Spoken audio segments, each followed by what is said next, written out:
Avant de parler un peu du film, un peu sur l'idée, enfin sur le processus qui fait que vous avez eu envie de faire ce film, qui est, là je l'ai revu là, qui est d'une richesse incroyable, il y a beaucoup de niveaux de lecture, et vous savez qu'en France on aime bien spéculer et interpréter les films jusqu'à un certain délire, et on va plutôt, enfin pour commencer, rester assez pragmatique, et peut-être tout simplement commencer par la fin.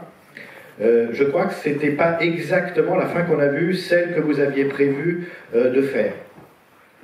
So before we start talking about the whole process of this film, which is extremely rich and layered, and in France we really like to speculate about films a lot, let's be pragmatic and start with the ending. I understand that it wasn't the ending that was originally planned. No,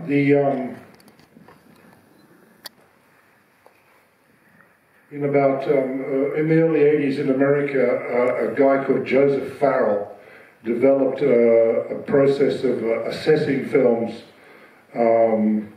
by using test screenings and then assigning some sort of equivalency of an algorithm today to predict how the audience were really feeling about the film. And because it worked on Fatal Attraction, for producer Sherry Lansing, the whole of Hollywood became obsessed with Joseph Farrell's predictions, which were given after the audience had filled in forms after a test screening. And we brought the film over with the original ending, in which Huey did not come back, Billy Zane did not come back. But because of Fatal Attraction and what happened at the end there, of that film, Warner Brothers said to us, no, the audience, the Americans need retribution. He must be punished.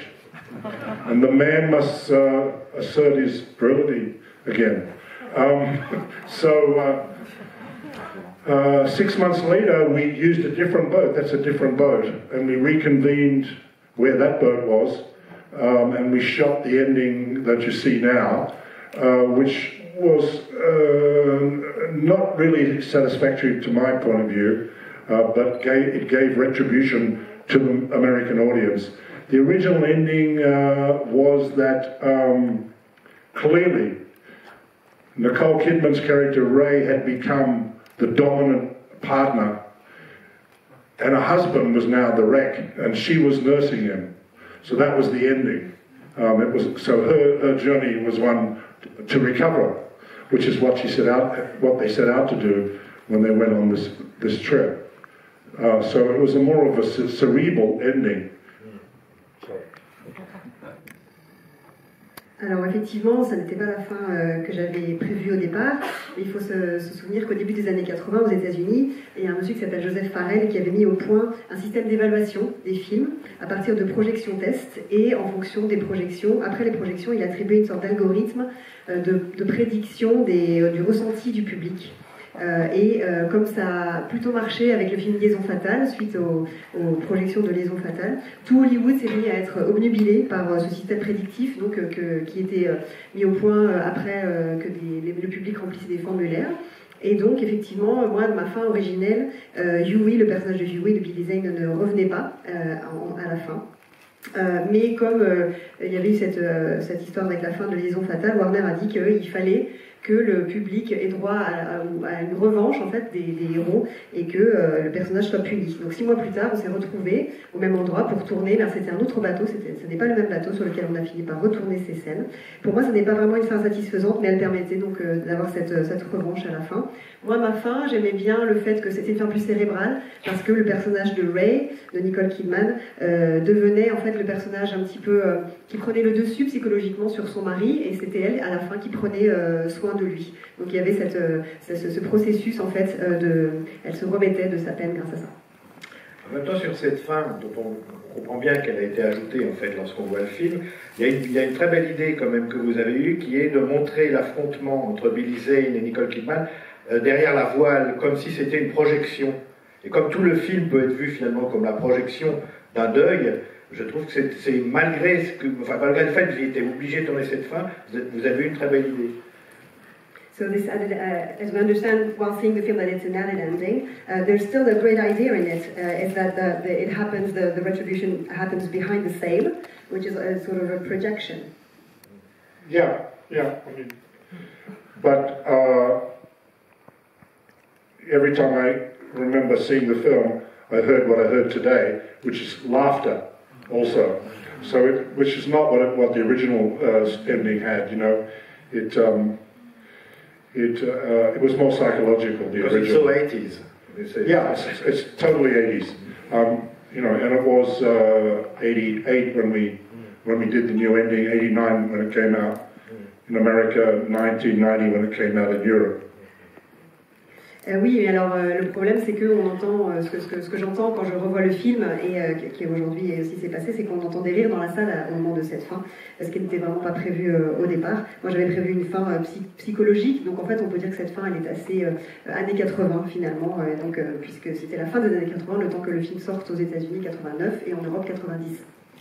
Alors, la question, le film est très impressionnant pour beaucoup de choses, il est extrêmement terrifiant. C'est les scènes, par exemple, où Sam Neill manque de périr noyé dans la cale, cette idée d'un film à la fois claustrophobe et d'un espace immense autour des personnages. Il est à la fois terrifiant et en même temps on devine que c'est un défi technique, que ça devait être extrêmement compliqué de tourner en mer, etc. Donc la question que je voulais vous poser, enfin il y en a plusieurs, c'est d'abord qu'est-ce qui vous a intéressé quand vous avez lu le scénario? Est-ce que c'est l'originalité du thriller, du suspense? Est-ce que c'est le défi technique que le film allait poser? Et puis, je dirais dans une suite logique de ces questions-là, qu'est-ce qui est compliqué quand on tourne en pleine mer? So this film is very impressive. It's a terrifying film, especially when Sam Neill almost drowns. It's both claustrophobic and agoraphobic, and so it must be a very great technical challenge to be at sea and to shoot at sea. So what drew you when you read the script? Is it the originality of the story, or was it those technical challenges? What were they? The technical challenges were extreme, and I'll explain it all very simply by using some water bottles. There's the camera, and here's the subject. So you point the camera, and there's the actor, and maybe the other actor's over there. Well, that's when you're on land. So you go away, you come back 10 minutes later, the camera's still there, the actors are still there, they don't move. Well, out at sea, the camera keeps moving because of the undertow. And the boats keep moving, and the people keep moving. So trying to get the shot, I mean, we were shooting probably maybe 5 shots a day, you know, because everything would keep moving when we were out actually working off the boats. And the secret of filming at sea is the same secret that some people say about restaurants: location, location, location. So we found a shooting place inside the Great Barrier Reef. The Great Barrier Reef is under the water in the southeastern coast of Australia, and it stops the currents from coming. So it's like a swimming pool, but a huge swimming pool. So we could get more calmness and less disturbance when we were trying to film. That's the first problem. Oui, alors évidemment, les difficultés techniques étaient extrêmes, puisque, comme on vous l'a montré avec ces petites bouteilles d'eau, donc la caméra bouge en permanence, contrairement à la terre ferme, les personnages bougent et le bateau bouge, et donc on ne pouvait faire que 5 prises par jour environ. Et le secret finalement...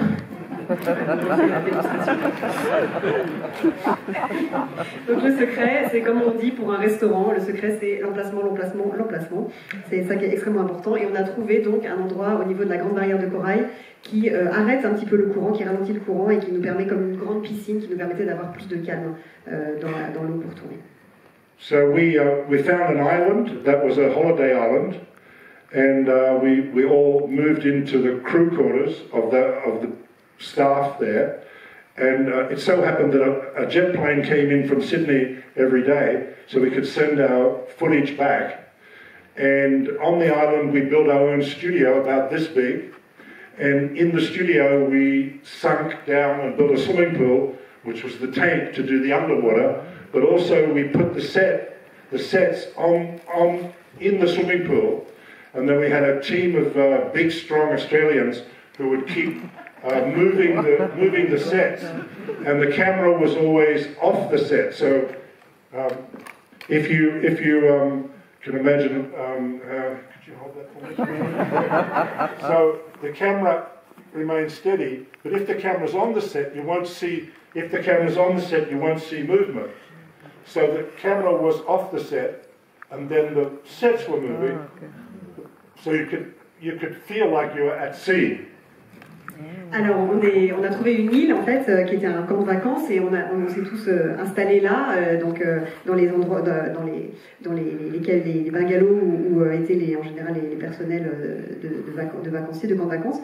Et il y avait un avion qui arrivait, qui faisait les allers-retours tous les jours avec Sydney, donc ça nous permettait de renvoyer les rushs au fur et à mesure. On a construit un studio et avec un grand bassin qui permettait de tourner une grande piscine qui permettait de tourner les scènes sous l'eau, et aussi on avait un plateau sur l'eau pour tourner avec des Australiens costauds qui faisaient remuer l'eau en permanence, et donc il fallait pas que la caméra soit solidaire de l'eau, parce que sinon on n'avait pas l'impression que ça bougeait, donc il fallait que la caméra soit en dehors pour qu'on sente le mouvement de l'eau. And then the other problem is that every hour the color of the sea changes.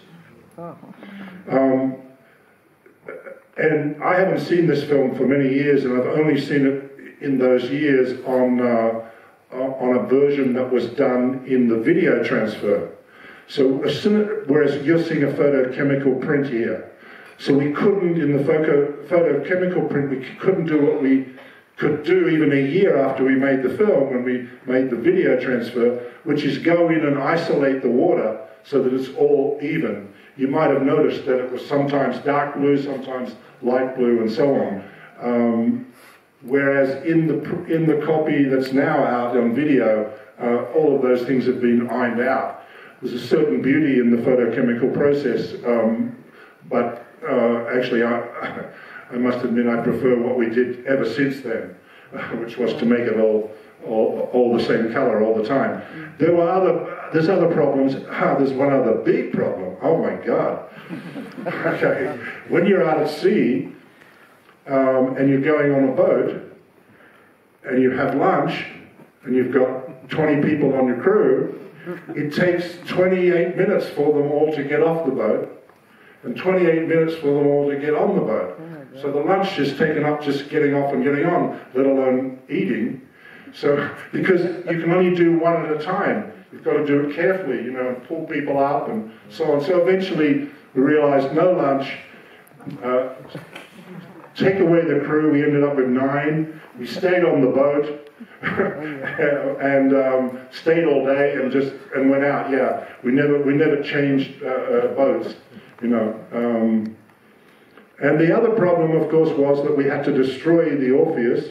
So we built a replica of the other boat, of the Orpheus, so that we could burn it. Alors oui, il y a un autre problème, c'est que toutes les heures en mer, la couleur de l'eau change.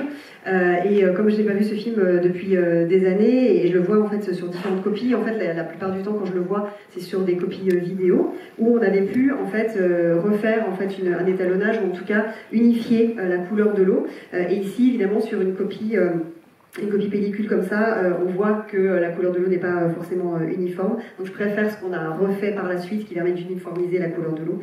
Un autre problème en mer, c'est que si on veut faire déjeuner une équipe de 20 personnes, le temps de débarquer les gens, de les rembarquer, il faut 28 minutes à chaque fois, plus le temps de déjeuner, ce qui est extrêmement long. Et donc on a fini par avoir une équipe réduite de 9 qui restait tout le temps sur le bateau et qui faisait journée continue. Et enfin, un autre problème, c'est qu'il a fallu détruire l'Orpheus, le bateau, donc on a dû construire une réplique pour le brûler. Alors le film est produit par George Miller et Byron Kennedy, qui avaient créé une société de production, et vous dites notamment lors d'une interview qu'ils avaient le projet de créer un zootrope australien. Alors à l'époque, George Miller était déjà connu parce qu'il avait déjà réalisé les 3 Mad Max. Et alors, comment étaient vos relations avec George Miller? On dit qu'il a un peu participé à la réalisation. Comment vous vous êtes entendus? So the production is signed by Miller and Kennedy, who wanted to create an Australian zoetrope, as it was said. So Miller, how did George Miller, it said that he took part in the directing a little bit. How did you get along with him? Good, yeah. George came back with Byron.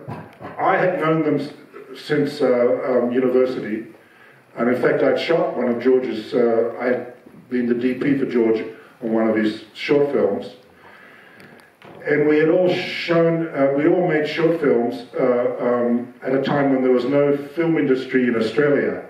The film industry had died completely, smothered by the Americans who owned all the cinemas.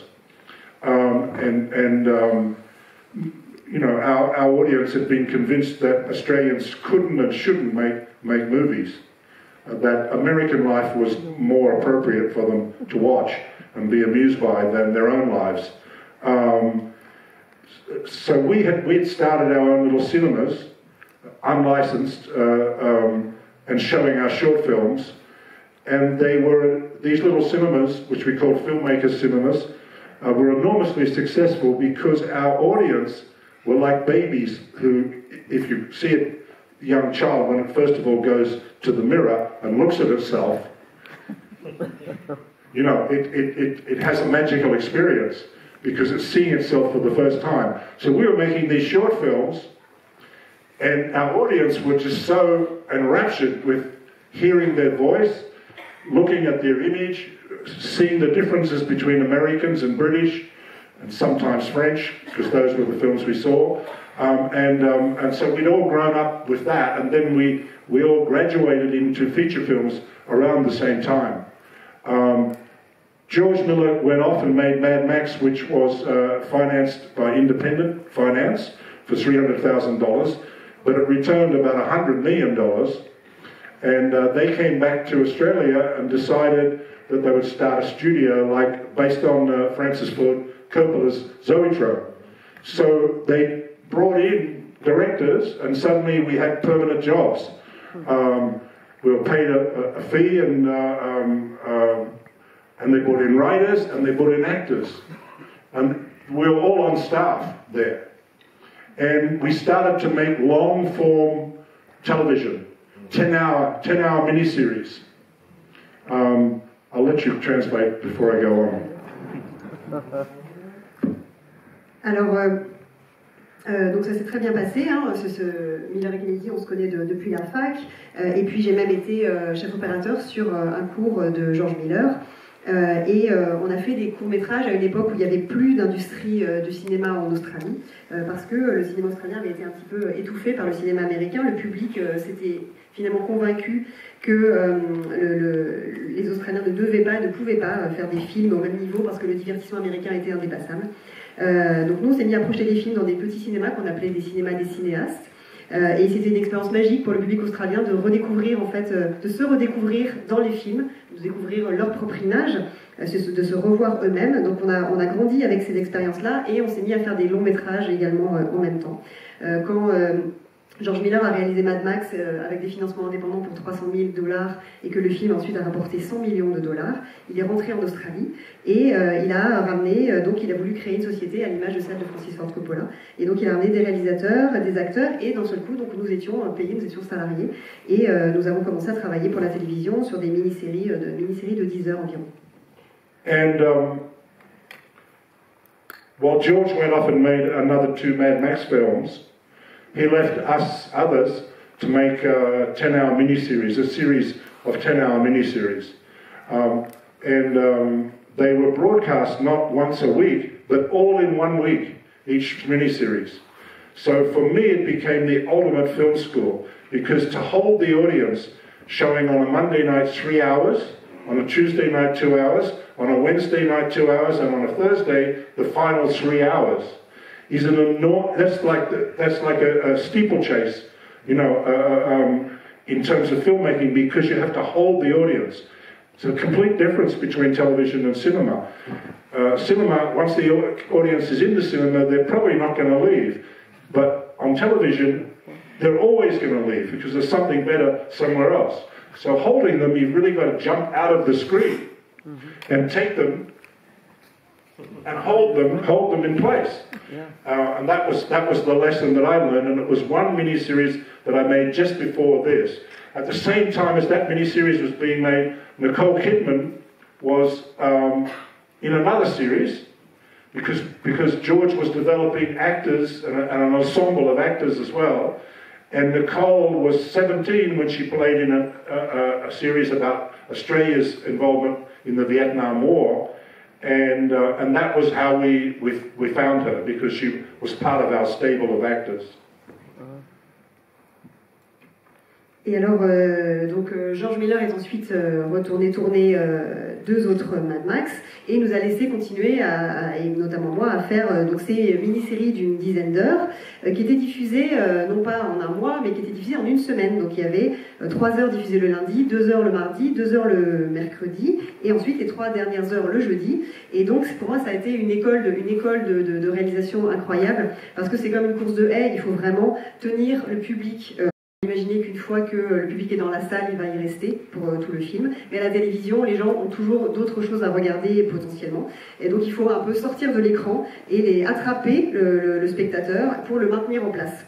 Il se trouve qu'au moment où je tournais, juste avant de tourner ce film-ci, je tournais une mini-série et Nicole Kidman tournait une autre mini-série pour notre société, enfin pour cette société. Elle avait 17 ans à l'époque, et donc c'était une série sur l'engagement de l'Australie dans la guerre du Vietnam, et c'est comme ça qu'on l'a trouvée, parce qu'elle faisait partie donc de notre pool d'acteurs.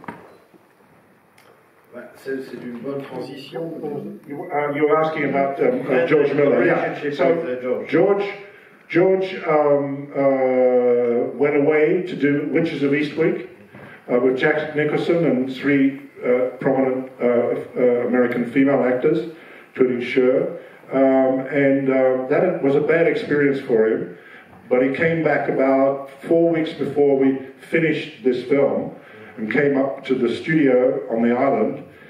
And originally we had built a shark, an animatronic shark. And George saw the shark sitting there when he got off the plane, and then he conceived the idea that the shark, which we left out of the shooting, the shark should actually, it was meant to be outside the boat when he was on that raft, when Sam was on the raft. George said, why don't we bring the shark inside the boat with Sam? So while I was shooting the ending that we didn't use, George was in there filming this amazing sequence, which was an extraordinary sequence where the shark chases Sam through the Orpheus, through that boat, and for a while it was in the movie, but it never matched the rest of the film. It was like John Carpenter coming in and shooting a sequence and putting it in this movie. George Miller has a very distinctive and flamboyant visual style that just didn't match.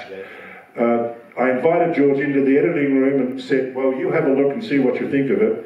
He came in, he looked at the film with the sequence in, and then he told the editor to take it out, and we never discussed it again. But it was a little bit of there was a little bit of tension between the two of us, because he had come and just invented a whole new scene. Well, I'd love to watch his sequence. Is it possible to watch it? I don't know where it is. Yeah, somewhere. It's somewhere, as is the original film. Yeah. I mean, it was a great sequence, but it just was. It was in another movie. It was from another movie.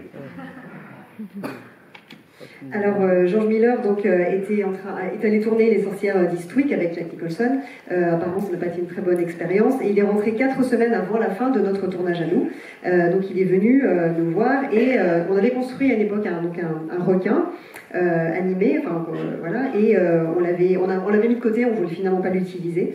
Et George Miller, quand il est arrivé, il a eu envie d'utiliser ce requin dans le bateau avec le personnage de Neill, quand il se débat, et l'idée c'était que le requin poursuive Sam dans le bateau.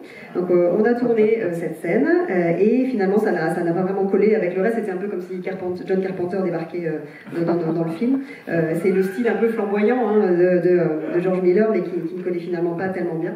Quand il est venu, je l'ai invité à venir en salle de montage avec nous, George Miller. Il a vu la scène, et donc il a dit qu'effectivement ça n'allait pas, et qu'on enlève la scène, et on n'en a plus jamais reparlé. mais ça a créé une petite tension entre nous, parce qu'en fait, il avait inventé cette scène de toute pièce. Aujourd'hui, je ne sais pas où est cette scène, parce que peut-être certains voudraient la voir. Elle est sûrement quelque part, avec la fin d'origine, mais en tout cas, c'était une scène qui était très bien, mais c'était en fait un autre film.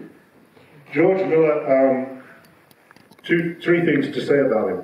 One, he is just has, I mean, I've never seen such instinct for cinema in anybody. I was lucky enough to be a tutor at a film school, a 1 month film school, and he won a prize in a short film competition, and he came to the film school and I was his tutor. Well, only for an hour, because then he started to teach me. The first assignment I gave my 8 students was, you've got to shoot a meeting, a chase, a confrontation, and a resolution, and you've got 1 roll of film, 2 minutes, 45 seconds of film to do that. So there were 3 groups. The first 2 came back, it was nothing. Then we saw the film that George had directed, which was like a primer of film grammar. The camera, because he did it in order, and the camera was in the perfect position. Each little, the meeting, the chase, the confrontation, and the resolution were all just perfect for the viewer to watch, unedited. So that was the first lesson, and it demonstrated to me that this was, a true film artist. This was only his 2nd short film that he had made, and he made it all in the morning. And 2 other stories to tell about him. Alors, plusieurs choses à dire sur George Miller, 3 choses. D'abord, j'ai jamais vu quelqu'un avec une telle intuition de cinéma. J'avais jamais vu une telle intuition cinématographique chez personne. J'ai été son tuteur parce que dans mon école de cinéma, il y avait un prix il avait gagné un prix, et ça voulait dire que moi, j'étais désignée pour lui apprendre des choses, mais au bout d'1 heure, en fait, c'est lui qui commençait à m'apprendre des choses. Mais il y avait un exercice, donc le premier exercice qu'on avait fait, c'était, je lui ai demandé de tourner donc une rencontre, une poursuite, une confrontation et une résolution dans un petit film court de seulement 2 minutes 45. Et quand son film à lui, donc quand il a rendu cet exercice, a été montré, c'était incroyable, c'était vraiment comme une grammaire du cinéma. Il avait tourné ça dans l'ordre et la caméra était parfaitement placée, c'était vraiment totalement visible dans son état actuel et déjà monté du coup, et ça montre que c'était vraiment un vrai cinéaste dans l'âme. Oh, three others actually. Also, I've got a Bachelor of Arts from Sydney University, but I never went to a lecture and I never handed in a paper. But every year George would write me a letter, as he was a doctor, and say that I had a terrible nervous condition that prevented me from appearing in public. And so I would always just do the exams all together over 3 days in the period after the year. So I could cram and just do the exams. So George actually got me through university, truthfully. Sorry. Alors une autre anecdote, c'est que j'ai une licence en cinéma de l'université de Sydney, mais je n'ai jamais assisté à un seul cours. Et comme Georges était médecin, à l'époque c'était lui qui me signait des certificats médicaux, disons que j'avais une maladie un peu nerveuse qui faisait que je ne pouvais pas venir assister aux cours, et je passais les examens un peu de façon ramassée d'un seul coup. Donc en fait, en gros, c'est grâce à lui que j'ai fait mes études, j'ai terminé mes études. And staying at the Hotel Crillon, as we did with Nicole Kidman, myself and George, as we were touring around the world promoting this film, I also found out about George's sense of humour, which could only exist pre to the internet. Because pre to the internet, you couldn't read the newspapers from Germany and Spain and Portugal and America and so on. Whereas now, if you say something to a journalist, everyone in the world knows it. And what I realised when we got to the Crillon, I was listening to what George is saying about how we were making the film, and I thought, that's not what happened. And so I asked him later, I said, what are you doing? He said, I'm sick of giving the same answers. We go from city to city, it's always the same answer, always the same questions. So I thought I'd give a different answer. Alors une autre anecdote qui m'a permis de découvrir le sens de l'humour de George Miller, c'est quand on s'est retrouvé à l'hôtel Crillon avec lui et Nicole Kidman pour faire la promotion du film. Alors ça date de l'époque d'avant Internet, où on ne pouvait pas lire les journaux internationaux de façon instantanée, là où on était. Et donc on était en interview et j'écoutais ce que George Miller était en train de raconter aux journalistes et je me suis dit mais c'est pas du tout ça qui s'est passé, c'est pas comme ça que ça s'est passé le tournage. Et quand je lui ai posé la question, il a dit oui mais bon ça va, j'en ai marre de raconter tout le temps les mêmes histoires aux journalistes, ça suffit, voilà, au moins ça change un peu. And the other thing was that George is a theorist, and he has many theories about filmmaking, about groups and everything. And so, as much as we were making cinema and television while we were working in the studio, we were also doing games, exercises in leadership, exercises in focus, exercises in trust. And one of those, and we used to do this every week, we'd do like half a day of investigation of the human condition and the condition of directing, of acting, of focus, of storytelling. And one of them, which I've used ever since, which we developed, was trust, which was, if you can stand up, which was based on the idea, you might have seen this. Can you close your eyes? So one closes their eyes, and then for an hour, the other has to take them around and guide them on a trip and keep them safe, always. And if you do that for a few hours, and then you change, the amount of trust that you work out between you and the other person is just what you need to work on a film. Between you, your actor, your cinematographer, your grips, everybody. I just gave a short version of it. Ideally, we would have all done it together, but it's not really what's happened here. It's not really the right setting to do it, which I would have loved to have done with you, to demonstrate trust. You need a flat area, but that was just what you better explain it.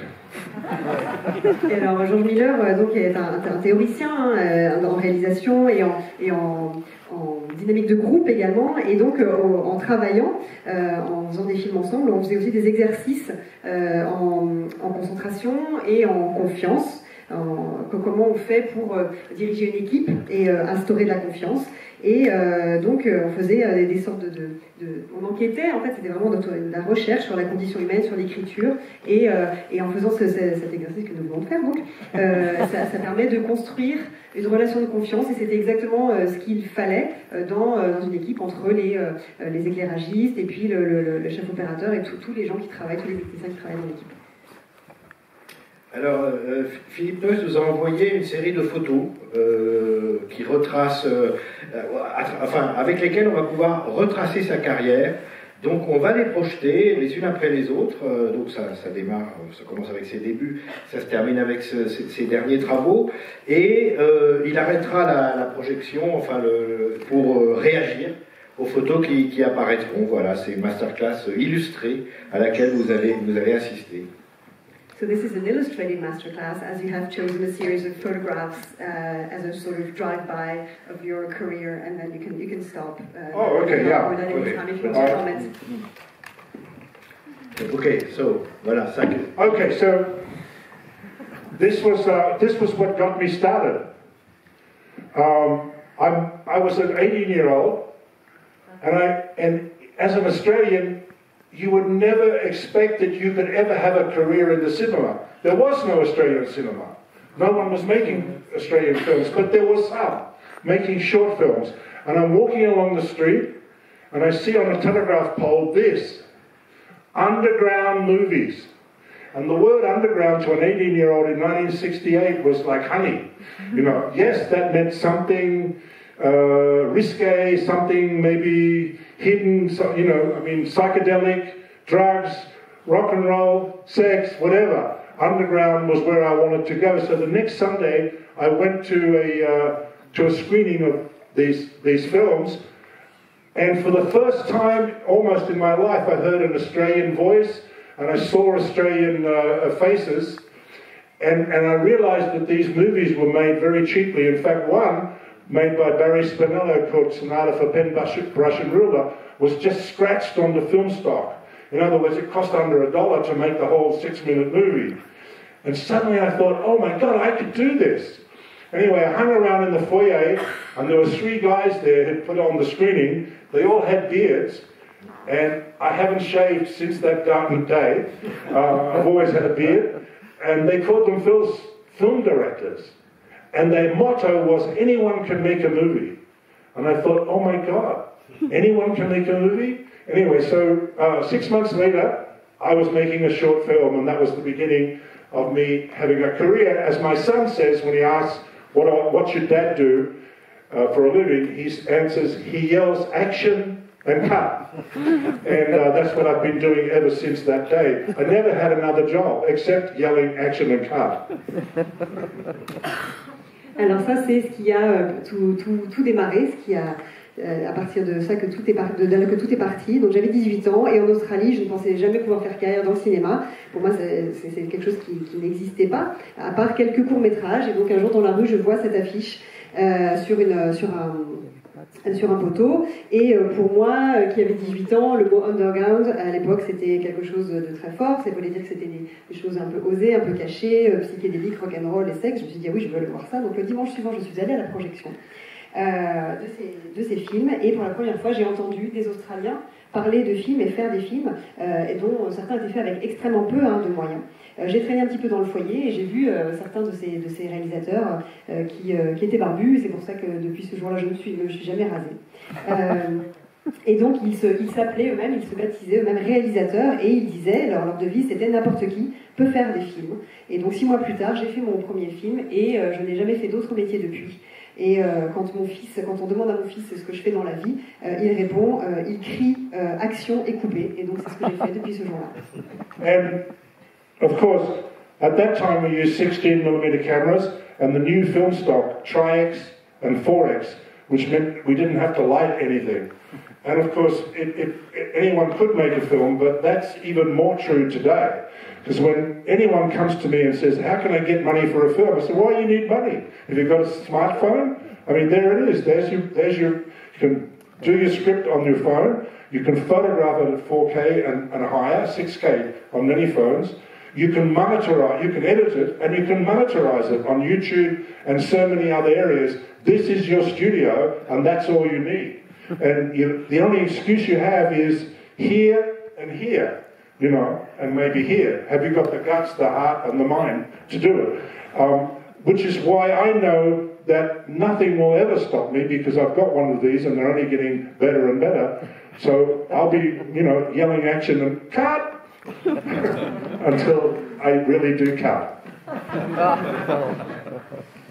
Alors oui, à l'époque, on tournait en 16 mm et on n'avait pas besoin d'éclairage, on pouvait faire les films de façon très très simple, et c'est encore plus vrai aujourd'hui, puisque quand aujourd'hui on me demande comment on fait pour faire un film et comment on fait pour faire financer un film, je dis mais vous avez un smartphone et vous pouvez tout faire dessus, vous pouvez filmer en très bonne qualité, vous pouvez aussi le monter et le montrer sur des plateformes comme YouTube évidemment, et vous avez un mini studio à disposition et vous avez besoin de rien d'autre, à part évidemment il faut avoir le cœur, le courage, les tripes et puis l'esprit pour.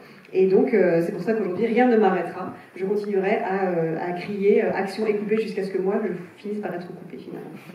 And the best direction that a director can give is in those 2 words, because how you say action will totally direct your actor to play the scene.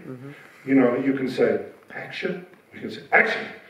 And then when you say cut, the actor knows exactly what's coming, how you say cut.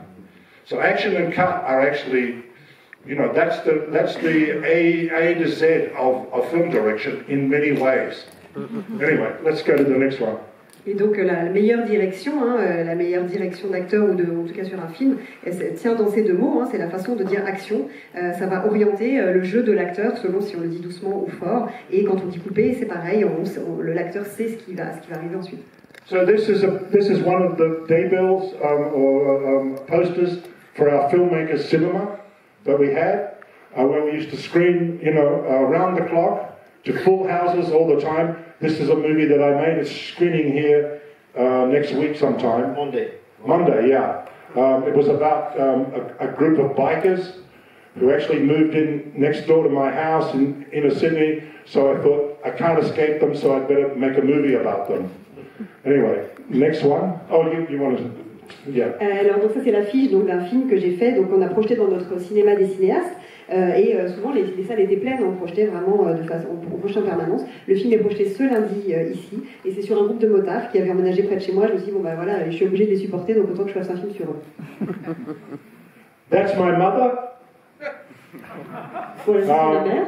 When I started to make movies, in order to get close to me, she became a makeup artist. And here on Backroads, which is screening here, she's applying her skills as a makeup artist. So we made a number of films together. Alors quand j'ai commencé à faire des films, ma mère, pour se rapprocher de moi, est devenue maquilleuse. Et là, c'est sur le film Backroads, qui est aussi projeté ici. Elle est en train de dégraisser ses talents de maquilleuse. Et donc on a fait beaucoup de films ensemble. Et Backroads, c'est votre premier long métrage. Vous avez dit vous-même que vous aviez été influencé à la fois par les films de Monty Hellman et aussi Wim Wenders, donc la modernité européenne. C'est un film, au générique de ce film, je me souviens, il y a le nom du scénariste, je crois, John Henry, puis ensuite il y a script John Henry, et puis juste après, and the director and a part of the cast. C'est-à-dire, visiblement, le scénario a été écrit collectivement. Yeah, a lot of it was improvised. Anyway, il y a eu beaucoup d'improvisation effectivement sur ce film. Next. Okay, Newsfront, which screens at 6:30 tonight, and it's my best movie, and also the most interesting movie I made. It was released in Paris in 1983, although we finished it in 1978. It's about newsreel cameramen in the period between 1948 and 1956, when television came into Australia and destroyed our news of the day that we went to cinemas to watch. Pre-Zelig, it uses a lot of news footage and puts the actors into the past. And in this particular scene, it puts them back in a big flood. That was a yearly event in the 50s in Australia. It's also a film about American cultural imperialism as well.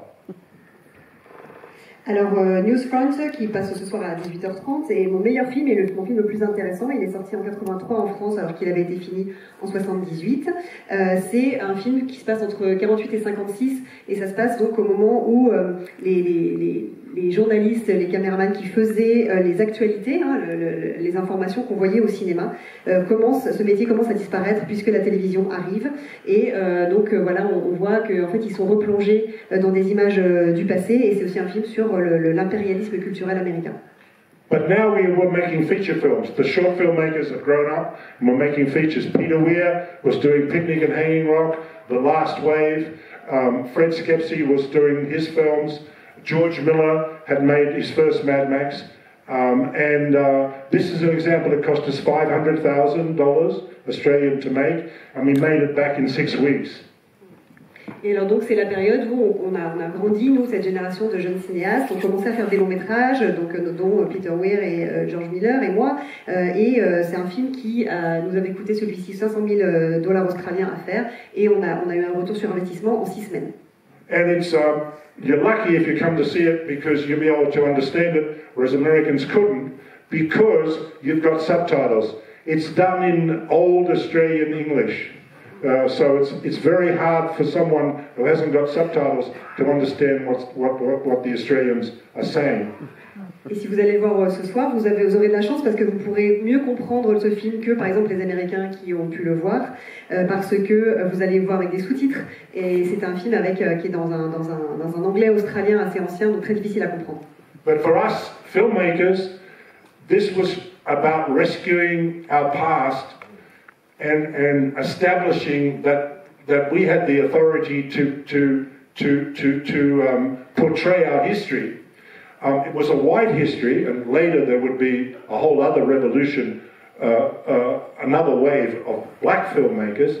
But at this time, you know, we were fighting to get into the cinemas, and we were winning.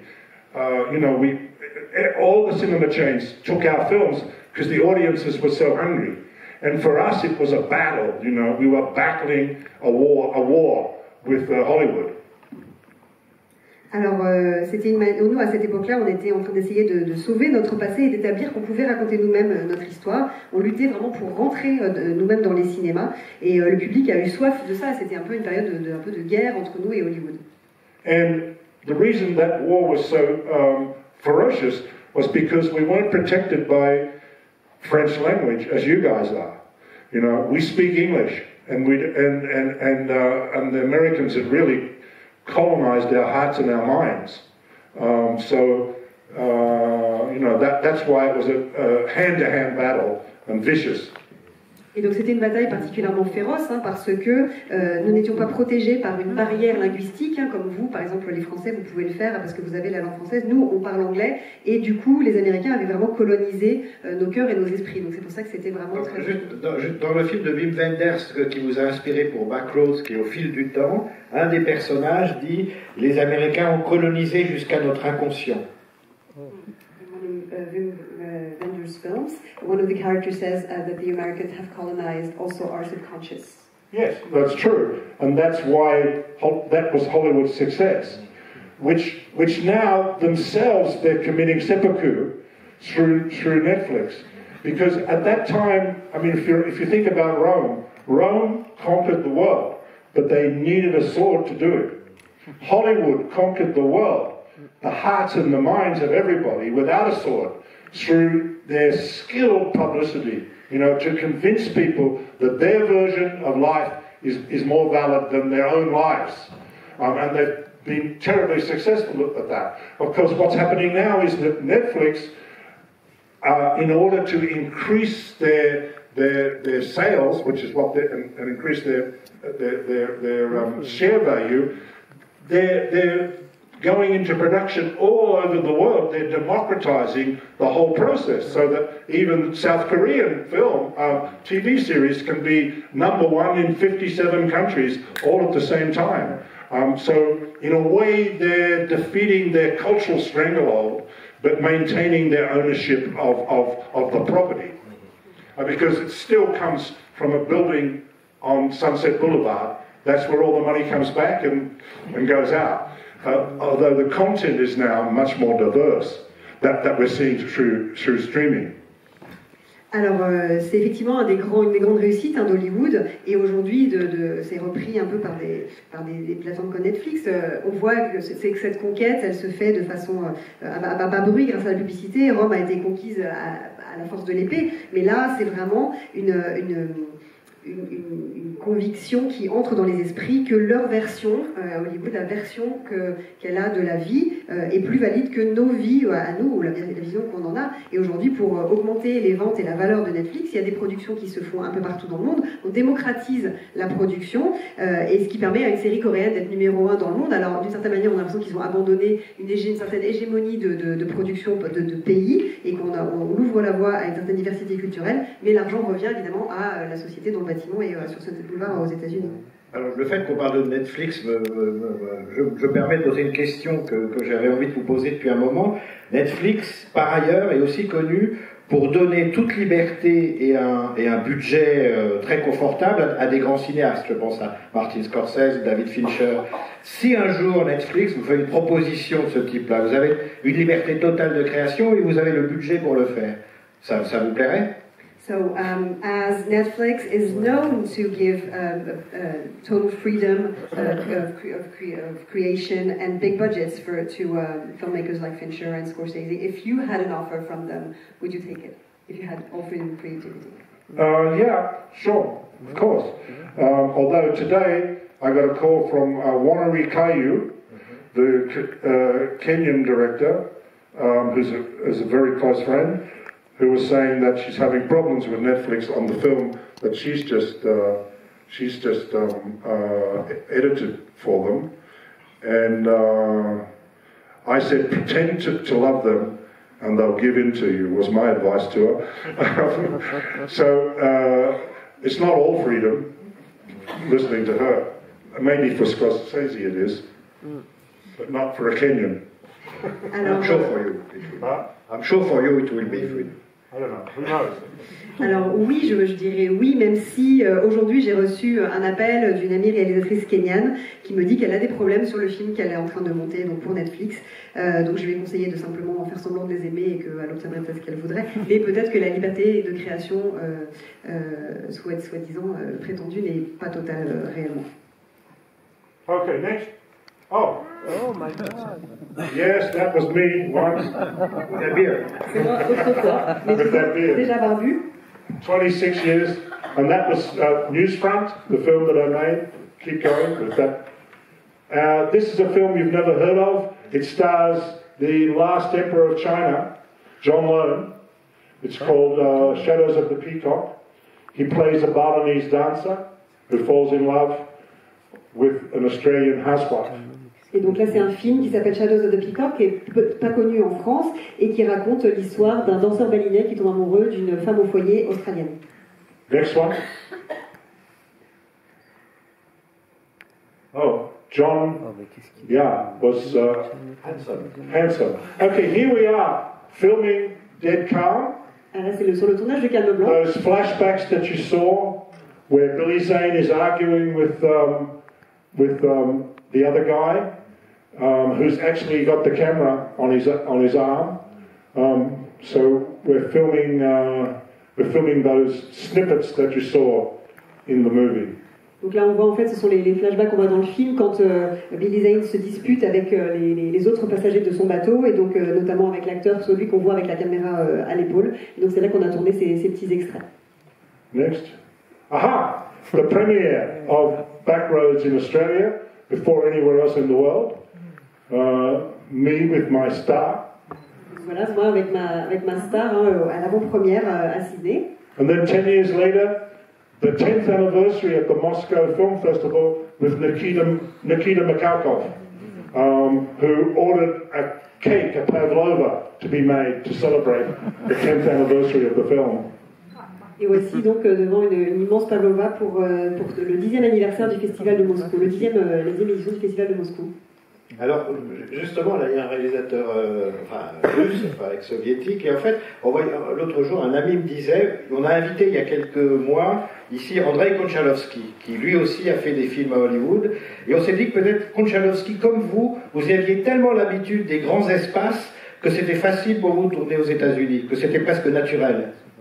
So another Russian director, Andrei Konchalovsky, was His brother was invited here, and he also made films in Hollywood. So maybe we thought that maybe it's because you're used to wide spaces, and that's why you were comfortable filming American films in Hollywood. No, maybe not. No. After struggling to find the money, after struggling to sell the movie, it was like a dream. And a nightmare to have the studio say the money. Well, actually, the first thing they tell you was it's going to come out on this date. The date that it's coming out would be the first thing. There's a deadline. There's a deadline. So, for example, with Clear and Present Danger, which will be shown tomorrow night, in order to meet the deadline, we hired 3 Academy Award-winning writers: John Milius, who wrote Apocalypse Now, Donald Stewart, who wrote Missing, and Steve Zalian, who wrote Schindler's List. They wrote at the same time, so that we could get the script in time to make the August 8th release date in America. So, I mean, whereas in Australia, you might go for 3 years trying to write with one writer and get a little bit of money for the next script, whereas Hollywood just threw money at people. And then, if you made a good film, that's great. It'll be a success. If you made a bad film, don't worry, it'll be a success because we'll just throw money at them. It was good in one way. The only problem was that going to Hollywood, you're making other people's stories. I couldn't make I stopped writing because I couldn't write American or think like an American. I could comment on it. So I made genre films, you know, and I missed out on a lot of movies that I might have made if I had have stayed in Australia. Although most of the people, of my friends who did stay, there's just not enough money, and most of them, their careers ended by the time they were 50. Alors oui, sauf qu'en fait, aux États-Unis, il faut quand on a réussi à pitcher son film à le vendre, ça devient à la fois un rêve et un cauchemar, parce qu'on nous dit voilà, le film va sortir à telle date, et donc maintenant ça y est, c'est parti. Donc on a des délais à tenir. Sur le film Danger immédiat, on avait engagé 3 scénaristes oscarisés pour écrire en même temps le scénario et tenir les délais, donc le délai de sortie qui était fixé au 8 août, alors qu'en Australie, on peut passer 3 ans tout seul à écrire et à faire des moutures différentes et à chercher des financements pour chaque nouvelle mouture. Et quand le film sort aux États-Unis, on nous dit s'il est bien le film, on dit c'est super, il va marcher. Et puis s'il est mauvais, on dit c'est super, ça va marcher quand même, parce qu'on va arroser ça d'argent. Moi, ça m'a donc forcé pendant plusieurs années à raconter les histoires des autres.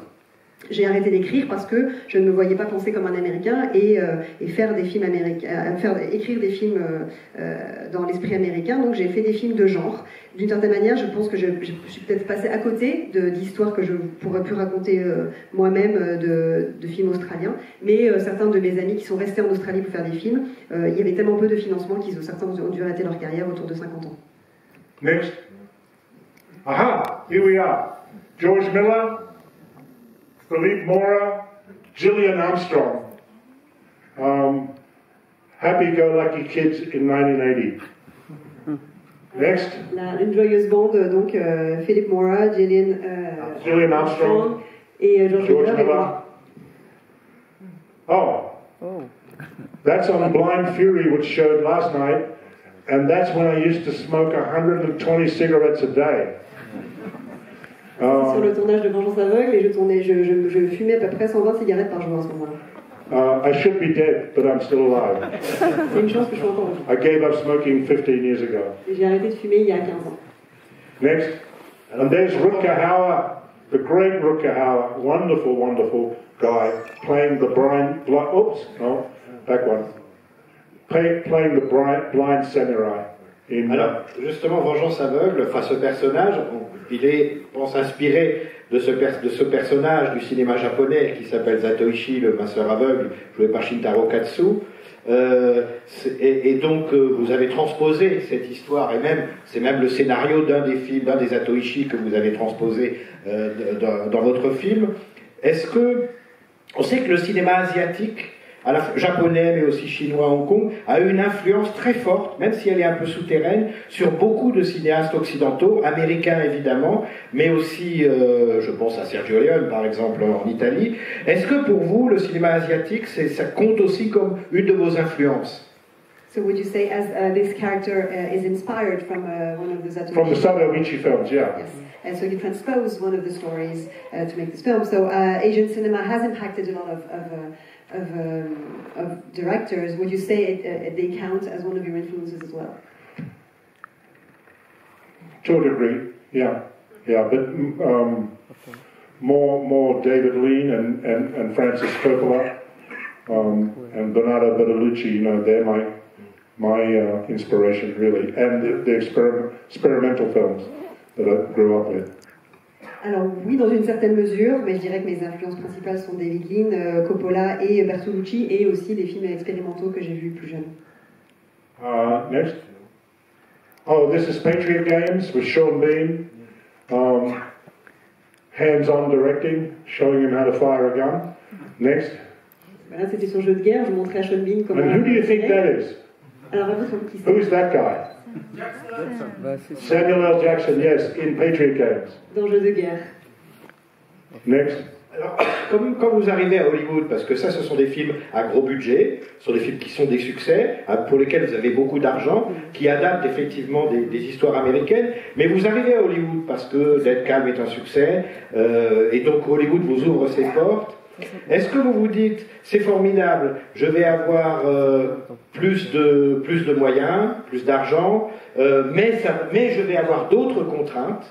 Ou bien est-ce que vous vous dites, c'est formidable, Hollywood, c'est un terrain de jeu c'est un terrain de jeu et on va beaucoup s'amuser? Est-ce que vous aviez un peu des appréhensions, ou est-ce que vous vous êtes dit, formidable, on va s'amuser avec ce grand train électrique qu'est le cinéma hollywoodien?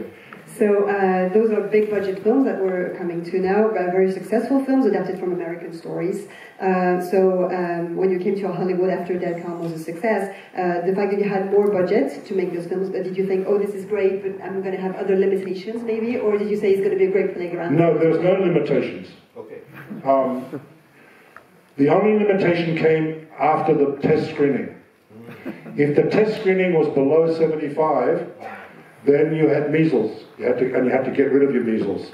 You had a sickness, and they had to help you. But if you got above 75, the studio just said, finish it. You know, so it was all about the test score. And during the shooting, they know that the film depends on the director. All they're doing is encouraging you to do what you want to do.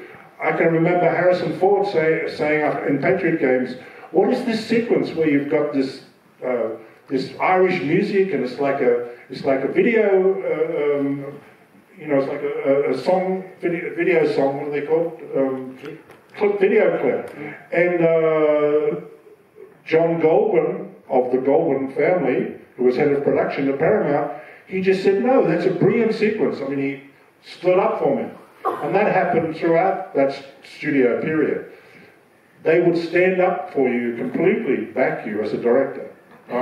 It was actually, you know, as long as you didn't get below 75, which I did a few times, you're in heaven. Alors en fait, non, la seule contrainte, elle arrivait après les projections tests, si on était en dessous de 75% d'approbation, j'imagine. Donc si on était en dessous de 64%, d'un seul coup on était un lépreux et il fallait vraiment qu'on fasse en sorte de se débarrasser de notre mal. Mais sinon on nous laissait finir le film et pendant le tournage, comme tout reposait sur le réalisateur, on nous laissait vraiment faire ce qu'on voulait. Et je me souviens d'une scène quand Harrison Ford trouvait qu'une séquence que je tournais ressemblait un peu à un clip d'une chanson irlandaise. La Paramount m'a complètement soutenue jusqu'au bout. Donc ça, de ce côté-là, il n'y avait aucun problème tant qu'on était en train de tourner. This was a very unhappy actress. C'est une actrice très malheureuse. She was unhappy because of that one shot that she did with Paul Verhoeven, which made her notorious. And you know, she did a great job playing Catherine Trammell in that film. What was it called? Basic Instinct. Basic Instinct. Yeah, she was brilliant playing the part. But she was uncertain whether her icon-like popularity was the result of that one shot or whether it was due to her acting. So she didn't want to be in Sluva, and maybe she shouldn't have been in Sluva. But she said yes. We convinced her. Then she said, but I want this guy who's in my acting class to play opposite me. I said, who is that? She said, this guy called Brad Pitt. I made the mistake of rejecting Brad Pitt and putting Billy Baldwin in the film. Let's see how he looks as her lover in the next shot. No, and the next one. Oh, Vilmos Zsigmond. It's not Czech, he was... Where is it? Sorry? Hungarian cinematographer, yeah. Alors, donc oui... Sharon Stone, donc après avoir tourné dans Basic Instinct, était assez malheureuse parce que, à cause de cette fameuse scène culte, dans laquelle elle est formidable, mais elle n'était pas sûre que sa popularité grandissante venait de cette fameuse scène où elle croise les gens, où ça venait de son talent. Elle ne voulait pas forcément faire Sliver au départ, elle n'aurait peut-être pas dû jouer dedans, mais elle a accepté de faire le film. Elle m'avait demandé si elle pouvait jouer, si l'acteur qui pouvait être en face d'elle dans le film pouvait être le jeune acteur qui était dans son cours de comédie. Il se trouve que c'était Brad Pitt, et moi j'ai fait l'erreur de refuser que ce soit Brad Pitt, mais on voit c'est William Baldwin qui a joué extrêmement bien en face d'elle dans le film. So Sharon was right. Should have been Brad Pitt. But let's have a look at the next shot and see the two of them together. They look pretty good there. Oui, elle avait peut-être raison que Brad Pitt aurait été très bien. But by the end of the movie, she would not do her close-ups with him. We had to bring in somebody else to say the lines when we shot her close-ups. That's how fractious it became on the set. Alors là, on les voit, ils sont extrêmement bien ensemble, on voit qu'il y a une belle alchimie entre eux, mais à la fin du film, à la fin du tournage, elle ne voulait plus tourner les scènes de gros plans avec lui, donc on devait, en fait, dans le champ contre champ, on devait faire venir quelqu'un d'autre pour s'approcher de William Baldwin, donc ça montre bien qu'il y a des tensions qui sont nées sur le tournage. Next. Aha! Legendary producer Robert Evans in his office on Paramount. Oh, Le producteur légendaire Robert Evans. Donc, he was the producer of Sliver and also of The Saint. Producteur de Sliver et de The Saint, de Le Saint. And he had a lot to do with the making of the first Godfather film as well. Il a aussi été très impliqué dans la réalisation, enfin dans la production du premier parrain. He's a whole other story that would take hours and hours to tell. C'est un sacré phénomène et ça prendrait des heures de parler de lui. But I was lucky enough or unlucky enough to work with him on 2 films. J'ai eu la chance ou la malchance de travailler avec lui sur. Why unlucky? Why unlucky? That's the part that would take too long to tell. He was a weird guy. Let's just leave it at that. C'était quelqu'un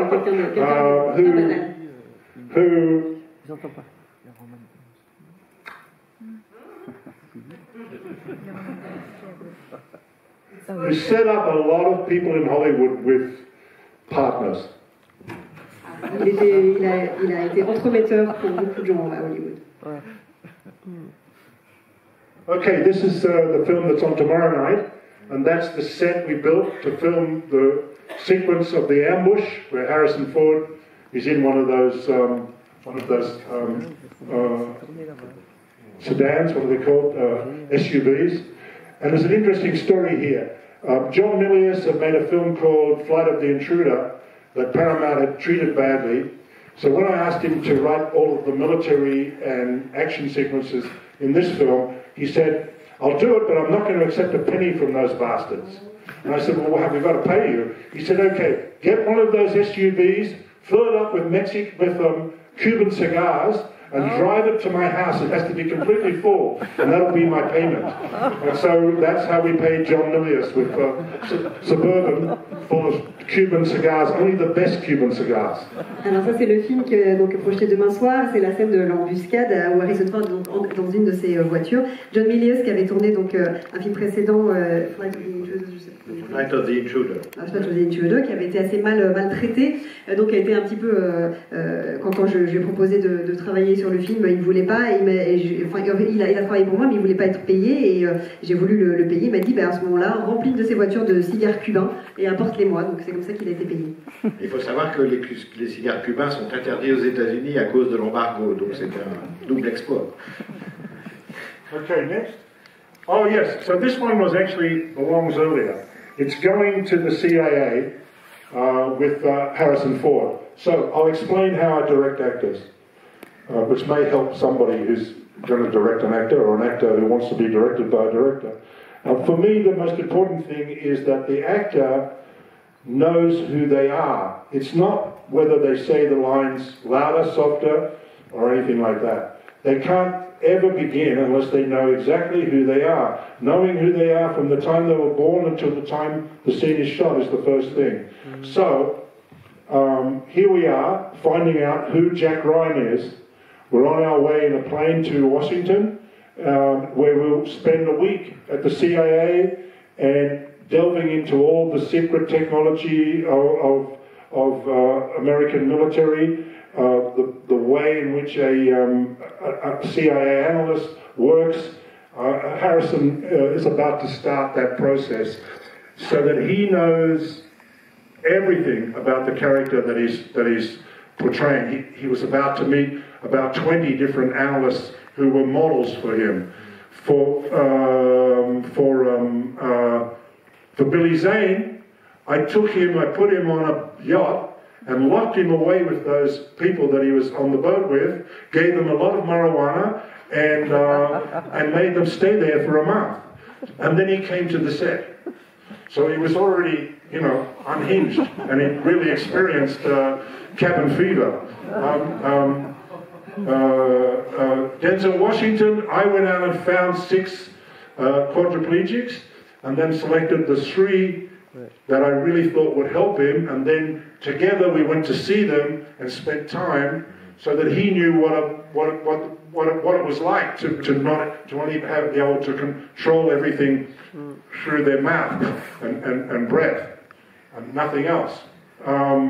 So so that's the first thing that I do with the actors, is take them on a journey which is shared with me, so we have something in common also, because we know about the character and we can always refer back to that. Then I believe in not formal rehearsal where you say the lines, but going through the script, because we always shoot out of order. We shoot the beginning first, at the end, we shoot the end at the beginning. You know, it's a jigsaw. But you have to know where you're sitting in that jigsaw. You have to know each piece, where it fits together. So we spend a lot of time talking through with the actors each scene, and them saying what they think and me explaining what I'm going to do and how the film's going to be shaped. Usually with the cinematographer and the lighting people and the sound people, and we do a lot of exercises, including with Harrison Ford, where he has to be blind and I lead him around, and vice versa. Next one. Alors, sorry. Voilà comment je dirige mes acteurs. Pour moi, le plus important, ce n'est pas la façon dont il va dire sa réplique, c'est vraiment que à chaque instant, l'acteur sache qui il est, qui est son personnage depuis sa naissance jusqu'au moment où il joue la scène dans laquelle il se trouve. Donc là, la photo d'avant, c'était quand on était dans un avion avec Harrison Ford. On cherchait qui est Jack Ryan, et donc on s'apprêtait à faire une plongée à la CIA à Washington sur la technologie secrète de l'armée américaine. Il allait rencontrer 20 analystes de la CIA pour travailler son personnage. Et donc, pareil pour Billy Zane, je l'ai emmené sur un yacht avant le tournée Calme, blanc. Je l'ai enfermé sur un bateau avec les gens avec qui il allait être réellement sur le tournage, et pendant un mois avec beaucoup de marijuana, ce qui fait que quand ensuite il est arrivé sur le tournage, il était complètement déchaîné comme il fallait pour le rôle. Pareil pour Denzel Washington, on l'a rencontré plusieurs tétraplégiques, on est allé les voir, on a passé du temps avec eux pour que Denzel Washington comprenne vraiment comment ça se passe, de contrôler un peu de son corps et ce qu'on fait ses mouvements avec sa bouche et sa respiration. Donc c'est important pour moi de voyager ensemble à travers le vécu d'un personnage en ayant l'acteur et moi un vécu commun. Et donc, comme on ne tourne pas dans l'ordre, on parle aussi beaucoup, c'est un peu comme un puzzle, un tournage, mais on doit savoir à chaque instant où va se placer chaque pièce, donc c'est pour ça qu'on va énormément discuter, et on fait des exercices tous ensemble avec le chef opérateur également et l'équipe de son et d'image. This one is just an illustration of what we used to do before Steadicam, which was ça, c'est the wheelchair. L'ancêtre de la Steadicam, donc le fauteuil roulant pour tourner en Steadicam. Next. Val Kilmer, one of his costumes for the Saint. Voilà, l'un des costume test. Un essai costume de Val Kilmer pour le Saint. Denzel Washington playing the quadriplegic in Bone Collector. Voilà, Denzel Washington qui joue dans Angelina Jolie, who came as an ingenue, and 10 years later, she was a superstar. In this film, we paid her $250,000. 10 years later, we had to pay her $20 million. Voilà, Angelina Jolie dans un de ses premiers rôles qui était un peu une jeune première, jeune ingénue, et elle avait été payée seulement $250,000 pour faire ce film, et 20 ans plus tard, quelques années plus tard, elle a été payée 20 millions pour un film. In this film, she spent 2 weeks with police officers in New York City, learning to be a police officer. Later, when we did Seule, she spent a number of days with many women just like her, undercover agents who were had been placed in foreign countries undercover, and they described their life of disguise, of subterfuge, of corrupting other agents from other countries, and so on. Half of them couldn't show their faces, and the others did. Alors, elle a passé 2 semaines pour ce film avec des policiers new-yorkais pour apprendre à être vraiment bien dans le rôle. Et ensuite, sur le film Seule, elle a passé beaucoup de temps avec des femmes, comme son personnage, des agentes infiltrées, qui ont parlé un peu de leur vie, justement de dissimulation et de la façon dont elle faisait, la façon dont elle retournait en fait des agents. Next. Robert Prefence, the film that opened this retrospective. And there's how we started filming. We started filming the ending first, and that's my little Sony Handycam, which the ending was filmed on. At the time, everyone said, you'll never get the money to make a film about black Australians, so forget it. And they said, and even if you get the money, no white Australians are going to want to watch this movie. No, because all the films up to that time about Indigenous Australians have been box office failures. So first thing I said was, okay, we're going to start filming with a Steadicam, with a Handycam. And if we have to film the whole movie with a Handycam, we will. The second thing I said was, we're going to use mind warping techniques of Hollywood to convince the Australian white audience, just like Hollywood taught me, we're going to convince them that their lives are not worth living unless they experience this movie. So we started a campaign 18 months before the movie came out of inundating the audience. We started a campaign just like Gone with the Wind to find the three girls through a TV station, so that the search for the three girls became a weekly television show where they went out with us, and then each week they would show what we were doing, traveling around the country to try and find the actors and so on. And so we got the money for the film, and we sold it in 43 countries. We made 3 times the budget before we'd finished the movie, and we proved them all wrong. And the Australian audience loved the movie.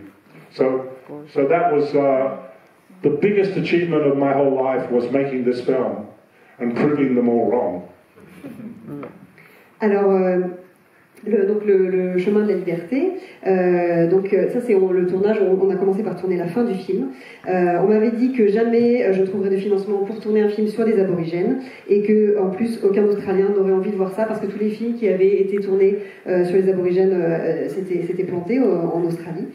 Donc je me suis dit, j'ai commencé à tourner avec une caméra portative, et je me suis dit, bah, s'il faut, je tournerai tout le film comme ça. Et ensuite, donc pour convaincre le public, j'ai lancé une campagne préventive d'une certaine manière avant le film, comme les Américains font, c'est-à-dire il faut convaincre le public blanc que leur vie ne vaut pas la peine d'être vécue s'ils ne voient pas ce film. Et donc on a lancé une campagne à la Autant n'emporte le vent, à la recherche des jeunes aborigènes qui allaient jouer dans le film, sur les chaînes de télévision, comme un feuilleton télé en fait, pas quotidien mais hebdomadaire. Et c'est comme ça qu'on a ensuite trouvé les financements, en faisant vraiment une campagne de publicité, et on a vendu le film dans 43 pays, et on a eu un retour sur investissement qui est 3 fois supérieur au budget du film, et on a détrompé tout le monde, et pour moi c'est mon plus gros accomplissement. And for wannabe filmmakers, it's a big lesson, and that is that we own the film. So those ladies who are now dead, but their families, all the children in the film, David Gopalo, Peter Gabriel, Chris Doyle, myself, the producer, the writer, Kenneth Branagh, we all own pieces of the film, and nobody else owns it. So even now, the film returns, $150,000 every year. 20 years later, it all goes out to all of the participants who own the movie. If you can make a film and retain the rights, we licensed it for 10 and 15 years. We didn't give it to them for perpetuity, so we own the movie.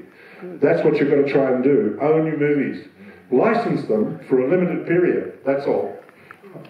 Alors, et un message peut-être pour les réalisateurs en herbe, c'est qu'en fait, essayez de céder les droits, d'exploiter les droits de vos films seulement pour une petite période, et ensuite redevenez propriétaire de vos films, parce que finalement après ça nous revient, et donc tous les gens qui ont participé au film continuent donc à bénéficier des recettes du film, qui continuent à engranger $125,000 par an, et donc il faut garder les commandes et garder la propriété et les droits de vos films. And also, one of the biggest budget items was publicity and promotion. The first person on the film and the last person to leave, who didn't leave for 12 months after we finished the movie, was Emma Cooper, who you met here. And so the publicist and the person organising the publicity all around the world. We spent the money there. That's what you've got to think. Don't just think you need more shots. You actually need the publicist more than you need your shots. Et extrêmement important, effectivement, dans un film, en fait peut-être plus important que de faire plus de prises dans un film, c'est d'avoir de la publicité et de la promotion, et donc votre attaché de presse, finalement, est la personne qui va continuer à travailler sur le film des mois et des mois après que le film est terminé, et c'est vraiment extrêmement, c'est clé, complètement clé dans la fabrication d'un film. There's a director who's come to see me. Can somebody open the door for Patricia? She's come to have a coffee. It's okay. Oh, you're here? Oh, okay. Sorry. What was I saying? Yeah. The publicist is the first person. And don't make the film unless you know how to sell it. Ne jamais faire un film avant de savoir comment on va le vendre. This is just Kenneth Branagh, who read the script overnight, such a gentleman. He read it the night he got it. The next day he rang up, he said, "My agent will argue over money, but I'm in. So don't worry, I'll be there." Kenneth Branagh a lu le scénario le soir même de sa réception et il m'a appelé tout de suite pour me dire mon agent va sans doute chipoter sur le cachet, mais moi je suis partant, je le fais, et donc ça c'était vraiment très classe de ça. And he did the same. I'm working as an executive producer on a film called Pemaway about an Aboriginal warrior. It's being directed by an Indigenous director, a woman, and I sent the script to Kenneth again. He read it overnight. He didn't want to do it, but he replied the next morning. In Hollywood, you can wait for 6 months to get an answer from many actors, or no answer. Et ensuite, il a été servi de producteur exécutif sur un autre film qui était réalisé par une femme indigène. Alors, il n'a pas participé au film, il n'a pas été devant la caméra, mais il a répondu pareil tout de suite, répondu présent, et ça c'est extrêmement rare parce qu'on peut attendre 6 mois ou toute la vie pour avoir une fois la réponse d'acteurs aux États-Unis. And he's made his masterpiece. It's called Belfast. It's a story about a boy like him growing up during the Irish Troubles in Northern Ireland in Belfast. It's a brilliant, brilliant movie. And it's coming out here very shortly. Et donc il a réalisé son chef-d'œuvre qui s'appelle Belfast, qui est un film qui va sortir bientôt, très bientôt en France, sur un jeune homme un jeune garçon qui grandit comme lui en Irlande du Nord pendant la période des troubles. Yes, those Vietnamese thought I was crazy, but although their fathers had fought and their mothers had fought and died fighting the Americans, these guys had no idea what a soldier was or what they did. So me, who had a little bit of military training in school, actually my training was how to kill Vietnamese. So I was probably the right guy to train them with how to hold a weapon. Alors oui, ces jeunes comédiens vietnamiens me croient fou, même si leurs parents avaient combattu, et certains étaient morts en combattant contre les Américains. Ils ne savaient pas du tout comment se comporter en tant que soldat, et moi qui avais eu un petit peu de formation, je leur montrais un peu comment tenir leur arme. This is On the Quiet American, which starred Michael Caine, was shot by Chris Doyle in Vietnam on the real locations, and screened on Thursday. Again, training some other Vietnamese young men, and there, behind me, is the dream team, or half of them. That's Sidney Pollack, with the glasses, Bill Holberg, and the other one was Anthony Minghella. Just a dream to have them. The other producers, Stefan Ehrenberg, didn't come to this location. But the two of them plus Minghella, it was like, I don't know, it was just, they found the money, they supported me, and Sidney Pollack is just, such a loss. He died of cancer, and Minghella died of cancer within 3 months of each other. Et alors c'était sur le tournage. One back. This guy taught me so much because he had done 104 films when he did this one, and he knew that everything was dependent on the director, and you had to support the director in every way and then some, because otherwise the film wouldn't work. See, he was the most supportive actor I've ever worked with. He just wanted to empower me as a director. He just listened, he did it. He didn't put up any resistance. There was nothing like my character wouldn't do that. Nothing like that. He knew, because he'd seen failure and success in working with so many directors, 104 of them. Donc c'était sur le tournage d'un Américain bien tranquille qui est projeté jeudi. Ici on voit donc les producteurs, la dream team des producteurs, hein, donc Sidney Pollack, Bill Holberg et Anthony Minghella. C'était vraiment un rêve d'être soutenu par ces producteurs. Et Michael Caine, qui avait fait 104 films avant celui-ci, savait en fait qu'il fallait soutenir à tout prix le réalisateur. Il n'a jamais résisté, il n'a jamais dit que non, son personnage ne ferait pas ça. Il a toujours été derrière moi. Il écoutait absolument tout ce que je disais parce que au travers de tous les films qu'il avait fait, il savait ce qui faisait le succès ou l'échec d'un film. And the lady on the left is Hua, who was my advisor in everything, in language, in customs and everything. And also to make this film we had a second unit director who directed a lot of things, a famous Vietnamese director called Dan Nhật Minh, whose last film was The Mango Tree, which is a beautiful film. It was shown here in France, and he was working closely with me when we made this film also. And that's another thing that you need if you're going to be making a film about another culture, in another language, a history that you don't really understand. The person that advises you is really important. On Rabbit Proof Fence, I had an Indigenous woman who was really working with those children every day in ways that I could not work as a white man. I couldn't understand what she was talking about to them and the buttons she pushed on them to get those performances. But she was more responsible for the performances amongst the kids than I was, as this lady was more responsible for the performances amongst the Vietnamese than I was. You know, because she was bombed. She lived in the Vietnam War. Alors, donc, as did Dan Nhật Minh, his father, who said, I know what the white American is. I said, what? He said, it's the guy that pressed the button that released the bomb from the supersonic plane that blew him up. Alors donc on voit la jeune femme Hua qui était conseillère en linguistique et aussi sur les coutumes. On avait vraiment besoin de conseillers qui sont extrêmement importants. On avait aussi une deuxième unité qui était qui était dirigée par un réalisateur vietnamien connu qui était extrêmement important puisque quand on fait un film sur une autre culture et une autre histoire que la sienne, ce sont des gens qui finalement insufflent beaucoup plus de choses que nous on ne peut le faire pour les acteurs et pour la cohérence et la véracité, de la même manière que sur Le chemin de la liberté, c'était une conseillère aborigène qui parlait aux comédiens et qui permettait, leur faisait passer extrêmement de choses et un grand nombre de choses, beaucoup plus que finalement moi je ne pouvais le faire. Next. Film that I did in South Africa, starring Derek Luke, Catch a Fire, where I met my wife. This is Salt with Angelina. We're filming inside a set in New York City. Now we're in the underground filming a scene. Alors juste avant, c'était donc en Afrique du Sud, au nom de la liberté, et puis ensuite Salt, dans le métro new-yorkais. This is The Giver, shooting in South Africa. My assistant director of a long time there, Noga.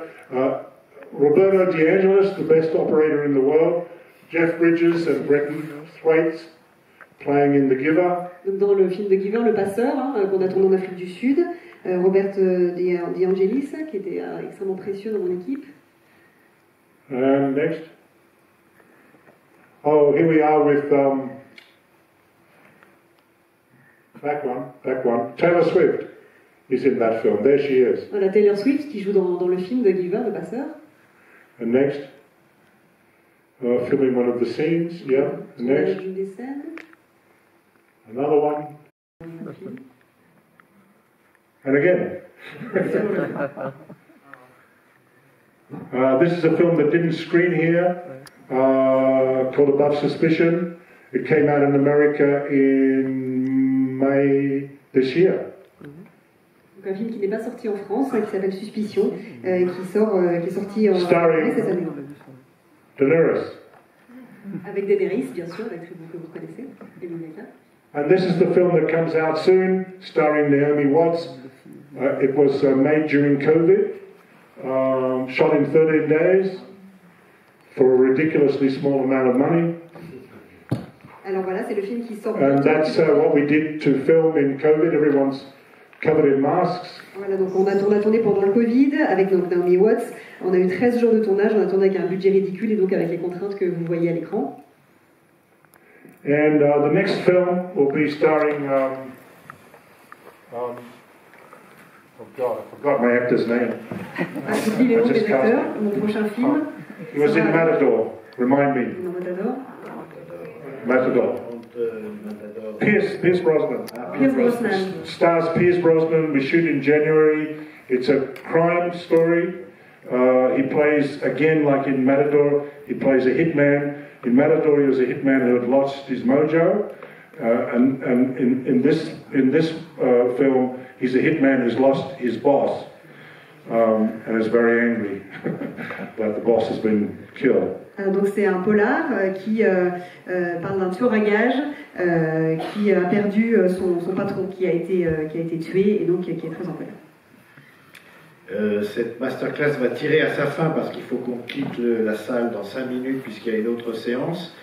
Will you want the audience asking some questions? Yes, we have, let's say, 5-10 minutes because so the questions are to be good. You know, only good questions. We don't accept silly questions. Listen, you can ask bad questions too. Vous pouvez aussi poser des mauvaises questions. Bon, on a 2-3 questions alors. Voilà. Le micro est quelque part, je ne sais pas. Okay, I'll just say like this, if you can hear me. Yes. First of all, thank you very much for this lesson, and I feel so lucky to see the Dead Calm first time here with the 35 millimeters with my beautiful partner and with you in the cinema. So I had this impression, and it's for the first time, and I will never forget it. So my question is about the female part in the film. You said, if I got you right, that Nicole Kidman was too young. She was 18 and her character was in 30s, and no other actresses of 30s or elder actresses wanted to do this. I wonder why, because I think it's a marvelous role. Well, it was a bit of an exaggeration what I said, because we first asked Brian Brown and his wife Rachel Ward to play those two, and together they both rejected us. Then we remembered that we had an actress in the house already under contract, so we said, why don't we try her? So it was, I exaggerated a little bit. We tried Greta Saki to play the part. She said no too. Maybe there was three who turned us down. I can't tell you why. Probably because it was a genre film, which in Australia there hadn't been many at that time, so they thought it was more exploitation than real drama. Do you remember what were the auditions? Je vais juste traduire avant si ça ne vous pas. Donc oui, pourquoi des femmes de la trentaine n'avaient pas accepté, refusaient de jouer ce rôle, qui est quand même un très beau rôle. Alors peut-être c'est un petit peu exagéré d'avoir dit ça de ma part. Simplement, on avait demandé à un couple dont je n'ai pas retenu les noms, de jouer le mari et la femme. Ils avaient refusé. On a aussi fait passer un test à Greta Saki ça n'a pas marché. Peut-être parce que c'était un film de genre, et que les films de genre, il n'y en avait pas eu beaucoup en Australie, et que les gens pensaient que c'était plutôt un film d'exploitation qu'autre chose. So just if you remember the audition scenes that Nicole Kidman... The audition scenes, I remember that she did the scene where she fires the spear gun, and she did it so ferociously that I was just in the movie. And she did the scene with Sam Neill where she wakes up and says she can't get it out of her mind. In the beginning. In the beginning, that they were two, you know. And again, it was almost better than the movie, you know. And she was so convincing that I said, I said to myself, if I cast this woman, I'm going to look really smart. Thank you very much. And by the way, thank you for the translator. You do a great job. Oh, yeah, great. Concernant l'audition que Nicole Kidman a passée, quel souvenir en avez-vous? Alors donc je lui ai fait tourner je lui ai fait faire des essais sur la scène où elle tire avec l'espèce de harpon là, donc et j'ai trouvé qu'elle le faisait avec tellement de conviction, tellement de hargne qu'elle m'a en fait harponné moi. Et puis la scène du début quand elle dit à Neill qu'elle n'arrive pas à s'enlever ce drame de la tête, j'ai trouvé extrêmement convaincante et je me suis dit en fait si je l'engage, si je la caste, moi ça va me mettre en valeur moi aussi. Next question. Bonjour. Vous avez été l'un des plus grands artisans du cinéma hollywoodien dans les années 90 et vous avez beaucoup tourné pour la Paramount, entre Jack Ryan et Le Saint. Et j'aurais voulu savoir comment vous aviez choisi tous ces projets au fur et à mesure. So you are one of the greatest 90s directors in Hollywood, and you worked a lot with Paramount Films. So how did you choose your projects?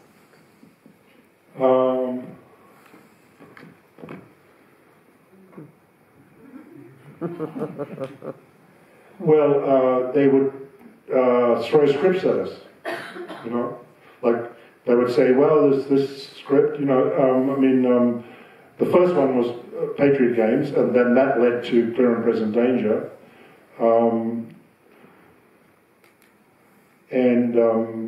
Sliver, you know, I loved the original book of Sliver. The Saint, I'd grown up on The Saint on television.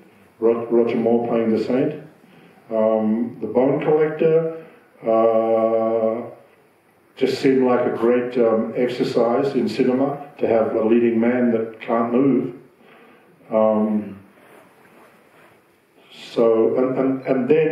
Then I decided after that.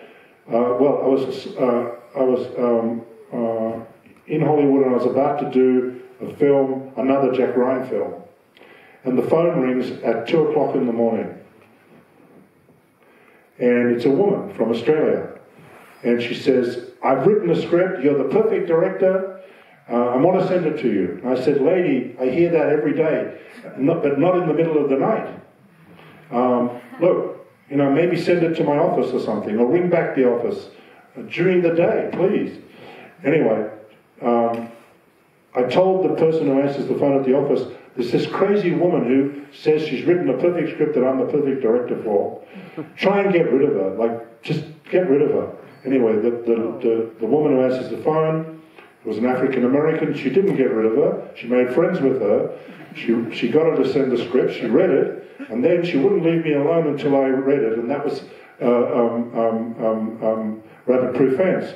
When I finally, after 3 months, relented and read the script, I realized that the script was not about the 3 Aboriginals who needed to go home to restore their cultural integrity. It was about me.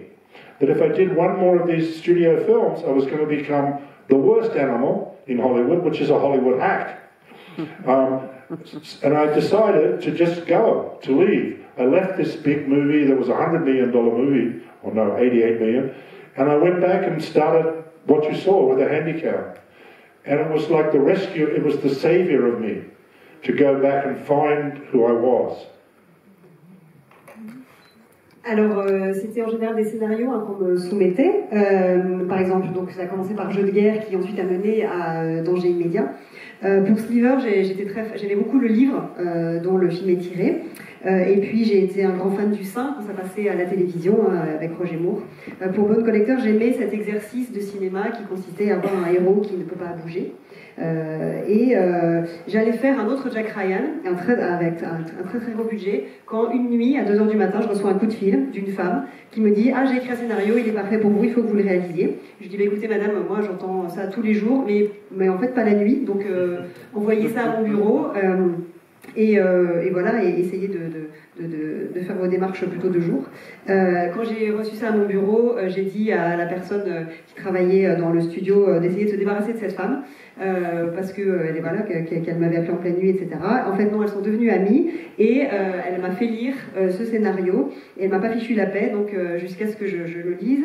Et quand j'ai lu cette histoire de 3 aborigènes qui veulent retourner dans leur village natal pour restaurer leur culture, j'y ai vu en fait mon histoire à moi et j'y ai vu un message de quitter ce gros film de 88 millions de dollars que j'allais faire pour en fait me retrouver moi et c'est d'une certaine manière c'est un film qui m'a, enfin c'est une histoire qui m'a sauvée. But to answer your question, in this career that we've seen most of these movies up until Rapid Proof Fence was made in a different era of Hollywood. When you could tell, or the studio could tell you, or vice versa, and they would just make the film, whether it was with a big star, a little star, whatever you wanted, they would do. It's all different now. I'm not making films for the studios because the studios are not making films that I can make. So now you have to have 7 projects in development, and it all depends on the actors.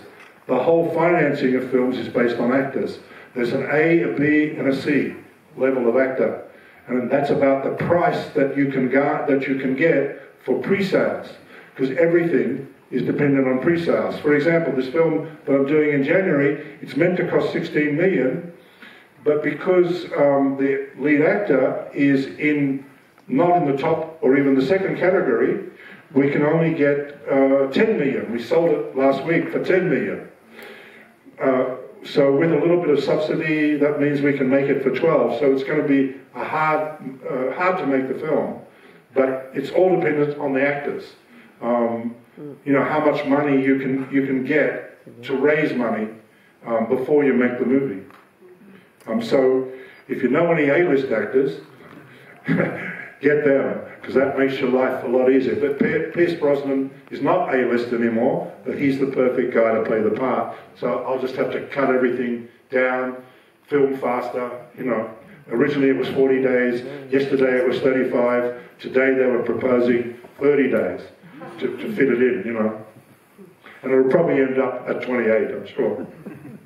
Alors, l'époque des studios à laquelle je travaillais avec les studios dans les années 90 était une époque très très différente d'aujourd'hui où les studios donnaient vraiment des feux verts assez facilement et c'était très rapide pour lancer des films. Aujourd'hui, pour avoir une chance qu'un film soit fait, il faut avoir 7 projets en développement et tout repose sur les acteurs et selon le niveau de popularité ou de bankabilité d'un acteur. Et donc, c'est ça qui va tout déterminer puisque en fonction de ça, vous allez avoir un certain montant de pré-vente. Et donc là, le film que je m'apprête à faire avec Pierce Brosnan, pour moi, je voulais un budget de 16 millions, mais je l'ai vendu il y a quelques jours pour seulement 10 millions parce que Pierce Brosnan ne fait plus partie du top de la liste des acteurs, mais pour moi, il est parfait pour le rôle, c'est pour ça que je le veux. Et en termes de jours de tournage, ça détermine tout. J'avais demandé 40 jours de tournage, hier on m'en a proposé 35 et aujourd'hui c'était plutôt 30 et je pense que ça finira à 28. Yes, we have to. I got to meet with my friend of a long time, Patricia, is here. Voilà. I hope, still, yes, there she is. So I think we've got to stop now, but if you want to see Newsfront, it starts in half an hour. It's actually the best film I made. Venez voir à 18h30 Newsfront, présenté par Philippe, dont il dit que c'est le meilleur film qu'il ait jamais réalisé. Donc vous n'avez aucune excuse de ne pas être là. I'd love to answer more questions, but I've got to see Patricia. Haven't seen her for 30 years. Je voudrais répondre à vos questions, mais je dois mon vieille amie de 30 ans. Merci à Émile Girard qui a posté les images sur cet écran.